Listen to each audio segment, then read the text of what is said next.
अस्सलाम वालेकुम। मेरा नाम कदस भट्ट। इस वीडियो में भी आपके साथ मैं क्रिप्टो मार्केट की ताज़ा तरीन न्यूज़ और अपडेट्स वगैरह शेयर करूंगा। मुझे मालूम है क्रिप्टो मार्केट क्रैश कर रही है। मैंने वैसे प्लान किया था आपके साथ शेयर नहीं करूंगा, सरप्राइज़ करूंगा, लेकिन अब सिचुएशन इस तरह की बन गई है कि मैं आपको रिवील कर देता हूं। आप लोगों का इसरार है कि मैं अपने इस चैनल पे, इल्म आलम के चैनल पे, आपके साथ क्रिप्टो की न्यूज़ अपडेट्स वगैरह, तजिया वगैरह शेयर किया करूँ, क्योंकि आप लोगों ने मेरे इस चैनल को सब्सक्राइब ही इस वजह से किया। लेकिन मेरी ख्वाहिश है कि मैं क्रिप्टो मार्केट के हवाले से एजुकेशनल मटेरियल आपके साथ शेयर करूं, क्योंकि इससे मुझे लर्न करने का बहुत मौका मिलता है, उसमें टाइम भी मेरे पास बहुत होता है। अच्छा, अब मैं सोच रहा हूं कि अपने इस चैनल को मैं न्यूज़ मटेरियल के लिए रखूंगा। अब मैं एक और नया चैनल बनाऊंगा एजुकेशनल मटेरियल के लिए। अगर आप लोग मेरे से कुछ लर्न करना चाहते हैं, इस मार्केट को स्टडी करना चाहते हैं, तो फिर आप मेरे उस चैनल को भी सब्सक्राइब करिएगा। अभी मैं प्लानिंग कर रहा हूँ, जैसे ही करूँगा तो आपके साथ मैं शेयर करूँगा। मार्केट क्यों क्रैश कर रही है, ओबियसली अब आप में से कुछ लोगों को ऑलरेडी पता चल गया होगा। लेकिन आप लोग सोच रहे होंगे कि मेरी क्या ओपिनियन है, क्या मार्केट यहाँ से मज़ीद नीचे क्रैश कर सकती है या नहीं। ये स्क्रीन पे आपको अगर आप नज़र डालें, ये वो न्यूज़ है जिसने मार्केट को इस वक्त एकदम धड़म से क्रैश किया है। अच्छा, आप एक चीज़ सरप्राइज होंगे, चार्ट की तरह मार्केट की क्रिप्टो करेंसीज की तरफ अगर आप नज़र डालें, जहाँ पे आप सारी क्रिप्टो करेंसीज को देखते हैं, उनकी प्राइस कितने परसेंट पंप हुई है, डंप हुई है, वहाँ पे आप देखेंगे मोस्टली वही क्रिप्टो करेंसी में ज़्यादा क्रैश वो हुई हैं जिनका मैंने कल की वीडियो में आपके साथ जिक्र किया था कि ये वाली क्रिप्टो करेंसीज जैसे ही यूएस एक्सचेंजेस से डीलिस्ट होने की तरफ जाएंगी तो इनकी प्राइसेज जो है वो क्रैश करेंगी। एग्जैक्टली ऐसे ही हुआ है। रॉबिनहुड, कॉइनबेस और बाइनांस की वजह से तो इन क्रिप्टो करेंसीज जिनका कल मैंने जिक्र किया था, मुझे अगर आप इजाज़त दें मैं दोबारा वो क्रिप्टो करेंसी शेयर कर देता हूँ। ये स्क्रीन पे नज़र डालें, ये वो क्रिप्टो करेंसीज हैं जो कि एसईसी के टारगेट में हैं, जिनको एसईसी सिक्योरिटी समझता है। तो अमेरिका में जितने एक्सचेंजेस हैं वो आहिस्ता आहिस्ता रॉबिनहुड की तरह आहिस्ता आहिस्ता इन टोकन्स को डीलिस्ट करते जाएंगे। अब ये खबर है कि रॉबिनहुड ने 3 क्रिप्टो करेंसीज को फिलहाल कार्डानो, पॉलीगॉन और सोलाना को डीलिस्ट करने की अनाउंसमेंट की है। 25 जून तक मेरा ख्याल है टाइम है। अब यूज़र्स के पास क्या है, अब मैंने ट्विटर पे आप दोस्तों के साथ शेयर किया, अगर आप मुझे फॉलो कर रहे हैं, रॉबिनहुड के पास तकरीबन 1.3 बिलियन के करीब क्रिप्टो एसेट्स हैं। अब वो कौन कौन से क्रिप्टो एसेट्स हैं जो रॉबिनहुड जो है, रॉबिनहुड की वजह से वो मार्केट में सेल हो सकते हैं, डंप हो सकते हैं, उसके लिए ये अगर दोबारा स्क्रीन की तरफ अगर आप आएँ, रॉबिनहुड की ये लिस्ट है क्रिप्टो एसेट्स की। ये लिस्ट जो है, इसका लिंक मैं वीडियो की डिस्क्रिप्शन में आपके साथ शेयर कर दूंगा। इस लिंक को खोलें और इसमें जाके देखें कि कौन कौन सी क्रिप्टो करेंसीज हैं जो इनके प्लेटफॉर्म पे अवेलेबल हैं, और उनमें से ये 19 क्रिप्टो करेंसीज को आप क्लोजली वॉच करें। और इसका इंपैक्ट सिर्फ रॉबिनहुड यहाँ तक महदूद नहीं है, ये हमने स्टडी करना है। सबसे पहले कार्डानो की प्राइस, वैसे अगर आप बीटीसी की तरफ देखें तो बीटीसी की प्राइस इतनी ज़्यादा डंप नहीं हुई। अपनी जो मेजर सपोर्ट थी, जिसको 2-3 बार ऑलरेडी बीटीसी की प्राइस टच कर चुकी है, अभी फिर दोबारा उसको टच किया है और प्राइस जो है आहिस्ता आहिस्ता उस सपोर्ट के बिल्कुल पास है। अब मज़ीद नीचे अगर प्राइस बीटीसी की ये क्रैश हो जाती है, 25,200 जो है प्राइस अगर क्रैश हो जाती है, तो फिर नीचे मेरी नज़र में 20,000 की रेंज में जाके प्राइस को नेक्स्ट मेजर सपोर्ट लेवल जो है वो फेस करना पड़ेगा।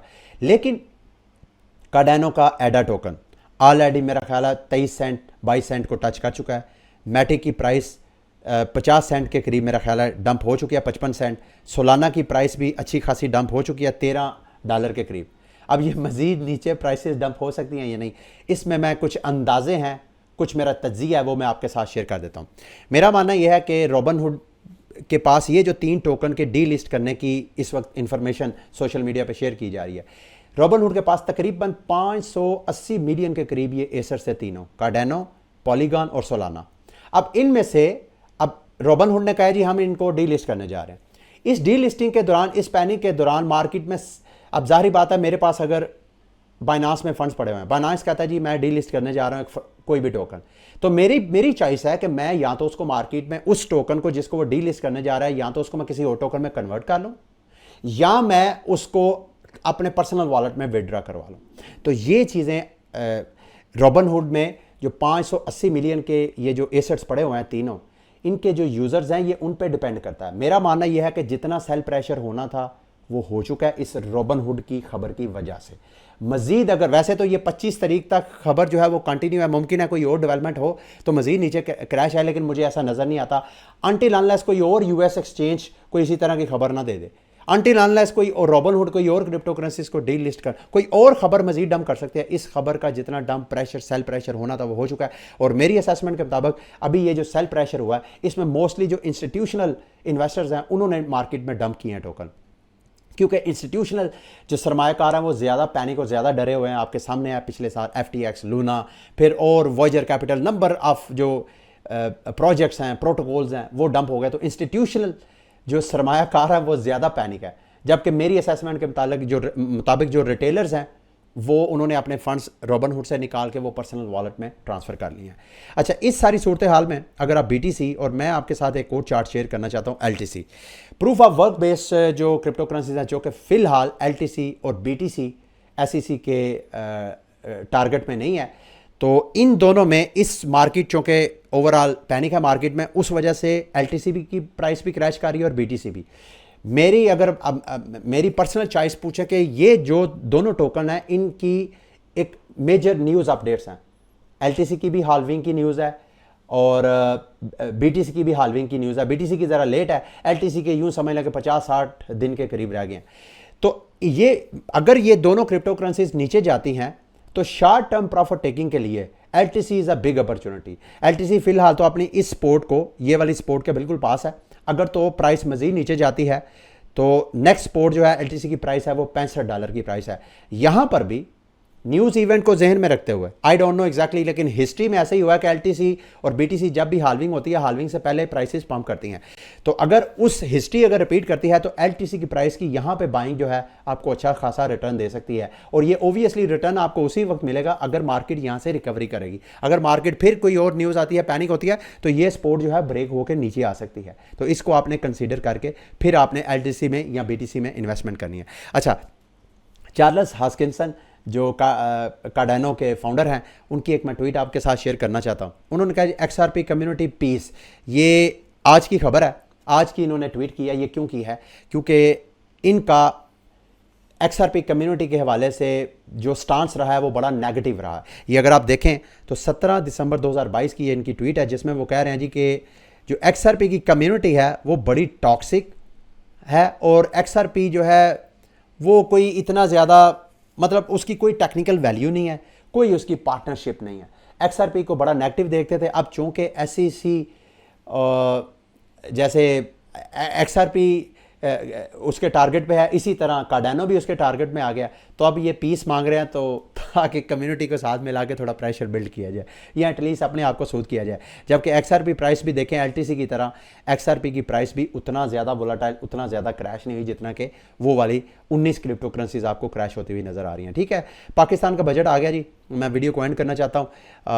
एक चीज़ बड़ी इंटरेस्टिंग है, आई डोंट नो ये फैक्चुअली कितनी करेक्ट है, जो ऐसे लोग जो पाकिस्तान में बैठ के डॉलर्स वगैरह लेके आते हैं, हम जैसे यूट्यूबर्स की तरह, या और सोशल मीडिया पे कोई अपनी जो फ्रीलांसर्स हैं जो अपनी सर्विसेज एक्सपोर्ट करते हैं या सॉफ्टवेयर एक्सपोर्ट करते हैं दुनिया में और वहाँ से डॉलर आते हैं, उनके लिए गुड न्यूज़ है। इस बजट में कहा जा रहा है कि ऐसे वो तमाम लोग जो $50,000 सालाना पाकिस्तान में मंगवाएंगे उनको डायमंड कार्ड जारी किया जाएगा, फ्री पासपोर्ट दिया जाएगा, ममनुआ। अच्छा, ये भी नहीं पता कि ये सिर्फ पाकिस्तानियों के लिए है, यहाँ के जो बाहर जाके हमारे तारकीन वतन है ये उनके लिए ऑफ़र है। आई डोंट नो, इस बारे में मैं मज़ीद लर्न करूँगा, आपके साथ शेयर करूँगा।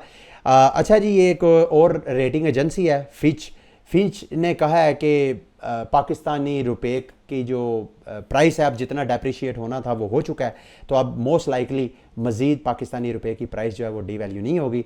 मैं आपसे चाहता हूँ इस हवाले से आप अपनी ओपिनियन का इज़हार करें। आप क्या समझते हैं, क्या पाकिस्तानी रुपया मज़ीद इस यहाँ से नीचे गिर सकता है, या कि जितनी उसकी औकात थी उतना वो गिर चुका है और यहाँ पे वो इसी तरह मज़ीद मतलब चंद एक रुपये ऊपर नीचे होता रहेगा? ये मैं आपसे ज़रूर लर्न करना चाहूँगा। लास्ट में जी, ये हर तरफ आपको डार्कनेस नज़र आ रही है। कल भी मैंने आपको कुछ रोशन चीज़ें दिखाई थी और आज वो जो लेजिस्लेशन है जो अमेरिका में पेश की जा रही है उसका एक ड्राफ्ट मेरी नज़र से गुजरा है, मैंने सोचा मैं आपके साथ शेयर कर दूं। ये मैंने ड्राफ्ट सारा तो नहीं पढ़ा, 162 पेजेस पे ये मुश्तमिल है जो अमेरिकी कांग्रेस में पेश किया जाएगा। जो इस हवाले से ये एक समरी टाइप एक थ्रेड है, ये मैं इसका लिंक वीडियो के डिस्क्रिप्शन में शेयर कर दूंगा। ये बड़ा, अगर आप लोग वाकई ही देखना चाहते हैं कि आइंदा कोई उम्मीद भी है मार्केट की रिकवरी की या नहीं, तो मैं आपको रिकमेंड करूंगा ये आप लाजमी थ्रेड पढ़िएगा। इस थ्रेड में मोटी मोटी चीज़ें मैं आपके साथ शेयर कर देता हूँ। वो कहते हैं जी कि ये अमेरिका यूरोपीय यूनियन की तरह कोई नए कवानीन नहीं बना रहा क्रिप्टो मार्केट को रेगुलेट करने के लिए, बल्कि अभी ये जो बिल जिसकी बात की जा रही है, ये बिल पेश किया है, इसमें जो ऑलरेडी एग्जिस्टिंग लॉज हैं उन्हीं लॉज को अकोमोडेट करते हुए क्रिप्टो मार्केट को रेगुलेट किया जा रहा है। इसमें बड़ी इंटरेस्टिंग चीज़ें हैं, वो मैं आपके साथ शेयर करना चाहता हूँ। उस लॉ के मुताबिक क्रिप्टो मार्केट को 2 हिस्सों में डिवाइड किया जाएगा। अगर ये बिल अप्रूव हो जाता है क्रिप्टो मार्केट में, अगर अमेरिका में क्रिप्टो मार्केट रेगुलेट हो जाती है, तो मार्केट के 2 हिस्से होंगे। ऐसी क्रिप्टो करेंसीज होंगी जिनको कमोडिटीज़ डिक्लेयर किया जाएगा, उनको CFTC डील करेगा, और दूसरी ऐसी क्रिप्टो करेंसीज होगी जिनको सिक्योरिटी डिक्लेयर किया जाएगा। अच्छा, कमोडिटीज़ कौन सी होंगी? ऐसे वो तमाम क्रिप्टो करेंसीज और टोकन्स जो एंड यूज़र डिस्ट्रीब्यूशंस होंगी। मिसाल के तौर पे जैसे बिटकॉइन है, बिटकॉइन जब लॉन्च हुआ तो सतोशी नाकामोटो ने ये नहीं कहा था कि भाई मैंने बिटकॉइन की ब्लॉकचेन डेवलप करनी है तो मैं इनिशियल कॉइन ऑफरिंग करना चाहता हूँ, आप मुझे पैसे दें, मैं आपको टोकन देता हूँ सस्ते में। ऐसे ही नहीं किया। तो ब्लॉकचेन उन्होंने डेवलप कर दी सतोशी नाकामोटो ने, और उसने कहा जी कि अगर आपको बिटकॉइन चाहिए तो आप माइनिंग मशीनें लगाएं, नेटवर्क को सपोर्ट करें। अगर आप सपोर्ट करेंगे तो बदले में आपको मैं फ्री, ये नेटवर्क जो है वो आपको टोकन जो है प्रोवाइड करेगा। जितना आपका प्रूफ ऑफ वर्क होगा उतना आपको फ्री में बिटकॉइन मिलेगा। इसी तरह अगर आपने इस तरह हमारे नेटवर्क को ज्वाइन नहीं करना तो आप सेकेंडरी मार्केट में आप बिटकॉइन बाय कर सकते हैं। तो ऐसे वो तमाम क्रिप्टो करेंसीज जो कि प्रूफ ऑफ वर्क बेस होंगे और जिन्होंने एंड यूज़र तक डिस्ट्रीब्यूशन की होगी, किस तरीके से, या माइनिंग के ज़रिए या एयर ड्रॉप के ज़रिए। मतलब मैं कोई ऐसा प्रोजेक्ट लॉन्च करता हूं और मैं एयर ड्रॉप करता हूं, मतलब मैं ये नहीं कहता कि मुझे आप मेरे से सस्ते, मैं प्री सेल वगैरह नहीं करता। तो अगर मैं एयर ड्रॉप करता हूं और मैं प्री सेल वगैरह नहीं करता तो इस एयर ड्रॉप और माइनिंग वाले जो प्रोजेक्ट और क्रिप्टो करेंसीज होंगी वो कमोडिटीज़ होंगी अमेरिका के लॉ के मुताबिक। और दूसरा, टोकन्स ऐसे भी होने चाहिए जिनकी कोई इंट्रिंसिक फंक्शनल कोई वैल्यू होनी चाहिए, और प्लेटफॉर्म जो है वो डिसेंट्रलाइज होना चाहिए, जैसे सतोशी नाकामोटो। अब क्रिप्टो करेंसी में सिर्फ बिटकॉइन ही ऐसा प्लेटफॉर्म रह गया जिसकी ऑनरशिप जो है वो डिनाउंस है। वैसे आपको प्रोटोकॉल बड़े नजर आएंगे जी इसने अपनी ऑनरशिप जो है वो डिनाउंस कर दी है। तो बहरहाल कोई ना कोई तो उसके पीछे टीम होती है जो उसको डेवलप करती है, और जब वो डेवलप करती है तो अपना हिस्सा वो अच्छा खासा रखती है। फिर वो जो उनके जो सीड इन्वेस्टर्स होते हैं उनको भी वो टोकन्स ऑफर करवाते हैं, मार्केटिंग के लिए भी रखते हैं, ट्रेजरी के लिए भी रखते हैं। तो ये जो सारे काम हैं वो सारे सिक्योरिटीज़ के ज़ुमरे आएंगे। और ऐसी वो तमाम क्रिप्टो करेंसीज जो कि इनसाइडर, ये देखें इनसाइडर टोकन्स का या तो प्रोजेक्ट डेवलपर्स हो सकते हैं, या प्रोजेक्ट डेवलपर किसी सरमायादार को, वेंचर कैपिटलिस्ट को अगर वो देते हैं तो वो वाले तमाम क्रिप्टो करेंसीज जो हैं वो सिक्योरिटीज़ डिक्लेयर होंगी और उनको SEC डील करेगा। और ऊपर वाली जो क्रिप्टो करेंसीज होंगी, जो कमोडिटीज़ होंगी, अमेरिकी लॉ के मुताबिक उनको CFTC जो है वो डील करेगा। ये मेरे ख्याल में बड़ी इंटरेस्टिंग डेवलपमेंट थी। मैंने सोचा कि आपके साथ ये मैं थ्रेड शेयर करता हूँ, आपको मैं रिकमेंड करूँगा कि आप इसको लाजमी स्टडी करिएगा। ठीक है, ये थी आज की वीडियो।